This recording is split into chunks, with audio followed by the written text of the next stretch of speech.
प्यारे बच्चों, कंचन की हिंदी क्लास में आज आप सबका स्वागत है। आज हम सर्वनाम को पहचानने की एक आसान ट्रिक बताएंगे। ये देखिए, आप एक तस्वीर देख रहे हैं। ये तस्वीर किसकी है? रामचंद्र जी की तस्वीर है। अब आप देखेंगे, यह है श्री रामचंद्र जी का चित्र है। वे अयोध्या के राजा थे। उनकी पत्नी का नाम सीता था। उनके पिताजी का नाम दशरथ था। उन्होंने लोगों के सामने आदर्श प्रस्तुत किए। अब उपयुक्त वाक्यों में रेखांकित शब्द किसकी जगह पर प्रयोग किए गए हैं? संज्ञा यानी श्री रामचंद्र जी के स्थान पर प्रयुक्त हुए हैं। तो ये सभी शब्द क्या हैं? सर्वनाम। अब देखिए, सर्वनाम की हमारी परिभाषा क्या होगी? वे शब्द जो संज्ञा के स्थान पर प्रयुक्त किए जाते हैं उन्हें सर्वनाम कहते हैं या वे सर्वनाम कहलाते हैं। जैसे मैं, तुम, वह। अब सर्वनाम के कितने भेद हैं? अब भेदों को याद रखने की एक ट्रिक देखिए, आप लूडो खेलते हैं तो लूडो खेलते समय आप कौन सा नंबर आने पर खुश हो जाते हैं? 6। तो सर्वनाम के कितने भेद हैं? सर्वनाम के 6 भेद हैं। कौन कौन से भेद हैं?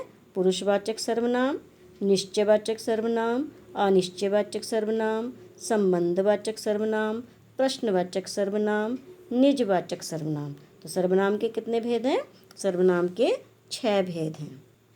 अब देखिए, पुरुषवाचक सर्वनाम। पहले आप एक तस्वीर देखिए। तस्वीर में क्या लिखा है? राघव बोला, मैंने तुम्हें 5 रुपये उसे देने के लिए कहा था। ठीक है, यहाँ मैंने का प्रयोग किसके लिए हुआ? बोलने वाले के लिए। ठीक है, और तुम्हें का प्रयोग किसके लिए हुआ? सुनने वाले के लिए। तथा उसे का प्रयोग अन्य पुरुष के लिए जिसके बारे में बात हो रही है। तो पुरुषवाचक सर्वनाम क्या हो गया? जिन सर्वनाम शब्दों का प्रयोग बोलने वाले, सुनने वाले अथवा जिसके बारे में बात हो रही हो उसके लिए किया जाता है, वे पुरुषवाचक सर्वनाम कहलाते हैं। अब पुरुषवाचक सर्वनाम के 3 प्रकार हैं। देखिए, उत्तम पुरुषवाचक सर्वनाम, मध्यम पुरुषवाचक सर्वनाम, अन्य पुरुषवाचक सर्वनाम। उत्तम पुरुषवाचक सर्वनाम यानी कि बोलने वाला अपने लिए किन किन शब्दों का प्रयोग करेगा? मैं, मैंने, मेरे, मुझे, हम, हमें, हमने, हमारे। ठीक है, और मध्यम पुरुष में सुनने वालों के लिए तुम, तुम्हें, तू, तुझे भी कभी कभी प्रयोग करते हैं पर उनको मान्य नहीं माना गया। अन्य पुरुष में वह, वे, उसका, उसकी, उसने, उनका, उसे आदि शब्दों का प्रयोग किया जाता है। तो देखिए, दूसरा भेद है निश्चयवाचक सर्वनाम। तो वे सर्वनाम शब्द जिनका प्रयोग किसी निकट या दूर की वस्तु की ओर संकेत करने के लिए किया। अब इनमें देखिए शब्द आएंगे यह, वह, वे, ये आदि। देखिए, आप जब छोटी क्लास में पढ़ते हैं तो this is a boy, that is a girl आपको पढ़ाया गया था। ठीक है, तो यह है मेरी किताब है। अगर देखिए पास में है तो लिख दिया यह है मेरी किताब है। अब देखिए, घर दूर है तो वह उसका घर है। तो यह, वह या वे या ये इन शब्दों का प्रयोग किया जाता है। अनिश्चयवाचक सर्वनाम। देखिए, उदाहरण देखिए, जब आपको मम्मी ने दूध दिया, दूध में आपको कुछ काला काला दिखाई पड़ रहा है, आपको समझ नहीं आ रहा कि वो चींटी है, तिनका है या कोई कीड़ा है, तो आप क्या कहते हैं मम्मी से? मम्मी से कहते हैं दूध में कुछ पड़ा है। दरवाजे पर आपके कोई आया, आप उसको नहीं जानते हैं और आप मम्मी के पास आकर क्या कहेंगे? मम्मी, दरवाजे के बाहर कोई खड़ा है या मम्मी, दरवाजे पर कोई आया है, क्योंकि आप उसे पूरी तरीके से पहचानते नहीं हैं। तो अनिश्चयवाचक सर्वनाम की क्या परिभाषा होगी? जिस सर्वनाम से किसी ऐसे व्यक्ति या पदार्थ का बोध होता है जिसके विषय में निश्चित सूचना नहीं मिलती, उसे अनिश्चयवाचक सर्वनाम कहते हैं। संबंधवाचक सर्वनाम।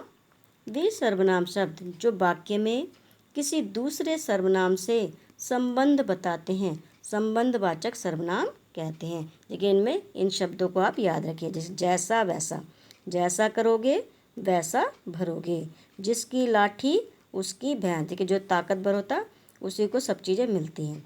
जो आया है सो जाएगा, यानी एक बार किसी ने जन्म लिया तो उसकी मृत्यु भी अवश्य होगी।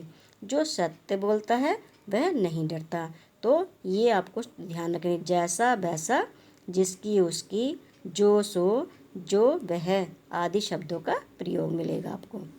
अब देखिए आपको प्रश्नवाचक सर्वनाम। तो वे सर्वनाम शब्द जिनका प्रयोग प्रश्न पूछने के लिए किया जाता है प्रश्नवाचक सर्वनाम कहलाते हैं। तो इनको उत्तर को पहचानने की देखिए, बाद में एक तो प्रश्नवाचक चिन्ह लगा होगा और बीच में इन शब्दों का प्रयोग है। जैसे दरवाजे पर कौन खड़ा है, कल तुम कहाँ गए थे, तुम किससे बात कर रहे थे, आज तुम्हें क्या चाहिए। तो यहाँ पे कौन, कहाँ, किससे, क्या, ये प्रश्नवाचक शब्द हैं। अब देखिए निजवाचक सर्वनाम। निज का मतलब निजी, अपना। तो आपको ये शब्द अगर कहीं भी मिलते हैं तो वो निजवाचक सर्वनाम होगा। अपने आप, स्वयं, आप, खुद, स्वतः।